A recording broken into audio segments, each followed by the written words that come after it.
വെളിപ്പാട് അധ്യായം 13. അപ്പോൾ 10 കൊമ്പും 7 തലയും, കൊമ്പുകളിൽ 10 രാജമുടിയും തലയിൽ ദൂഷണനാമങ്ങളും ഉള്ള ഒരു മൃഗം സമുദ്രത്തിൽ നിന്ന് കയറുന്നത് ഞാൻ കണ്ടു. ഞാൻ കണ്ട മൃഗം പുള്ളിപ്പുള്ളിക്ക് സദൃശവും അതിന്റെ കാൽ കരടിയുടെ കാൽ പോലെയും വായ് സിംഹത്തിന്റെ വായ് പോലെയുമായിരുന്നു. അതിന് മഹാസർപ്പം തന്റെ ശക്തിയും സിംഹാസനവും വലിയ അധികാരവും കൊടുത്തു.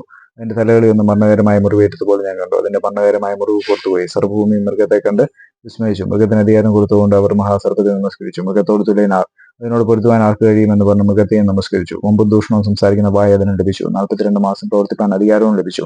അത് ദൈവത്തിന്റെ നാമത്തെയും അവന്റെ കൂടാരത്തെയും സ്വർഗത്തിൽ വസിക്കുന്നവരെയും ദുഷിപ്പാൻ ദൈവദൂഷണത്തിനായി പാത തുറന്നു. വിശുദ്ധന്മാരോട് യുദ്ധം ചെയ്ത് അവരെ ജയിപ്പാനും അതിന് അധികാരം ലഭിച്ചു. സകലഗോത്രത്തിന്മേലും വംശത്തിന്മേലും ഭാഷമേലും ജാതിമേലും അധികാരവും ലഭിച്ചു. ലോകസ്ഥാപനം മുതൽ അറക്കപ്പെട്ട കുഞ്ഞാറിന്റെ ജീവോത്സവത്തിൽ പേർ എഴുതിയിട്ടില്ലാത്ത ഭൂവാസികളൊക്കെയും അതിനെ നമസ്കരിക്കും. ചെവിയുള്ളവൻ കേൾക്കട്ടെ. അടിമയാക്കി കൊണ്ടുപോകുന്നവൻ അടിമയായി പോകും.